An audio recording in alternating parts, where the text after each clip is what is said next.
খুশির অংশ হিসেবে বাংলাদেশ জাতীয়তাবাদী দল বিএনপির ১ নং মহিলাকান্দা ইউনিয়ন কর্তৃক আয়োজিত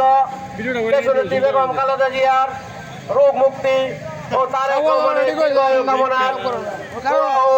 ইফতার মাহফিলে আজকে সম্মানিত সভাপতি গোলাম রব্বানী নাদিম ভাই আজকের এই ইফতার ও দোয়া মাহফিলের প্রধান অতিথি গরিবুর গণমানুষের নেতা সাবেক উপজেলা চেয়ারম্যান আন্দোলন সংগ্রামের লড়াকু সৈনিক আওয়ামী রক্তচক্ষু উপেক্ষা করে জেল জুলুম কেটে বিগত ফেসিবাদের বিরুদ্ধে আন্দোলন সংগ্রাম করে গেছেন তিনি একমাত্র বিএনপির কান্ডারি গরিবুরের আহমদ তাইবুর রহমান হিরণ ভাই এখানে উপস্থিত আছেন। আর উপস্থিত আছেন তৃণমূল থেকে, উপজেলা থেকে, তৃণমূল ইউনিয়ন থেকে, ওয়ার্ড পর্যায়ের সকল নেতা কর্মীদের আন্তরিক শুভেচ্ছা এবং অভিনন্দন জানিয়ে আগামীর বাংলাদেশ যাতে একটি নির্বাচনমুখী গণতান্ত্রিক প্রক্রিয়ার মাধ্যমে আমরা সকলে অংশগ্রহণ করে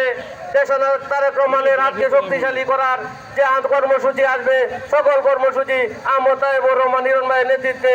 আমরা হরিপুর উপজেলা তথা উত্তর জেলা বিএনপি পালন করব সে আশা আহ্বান রেখে আমি আমার কথা শেষ করছি। আল্লাহ হাফেজ।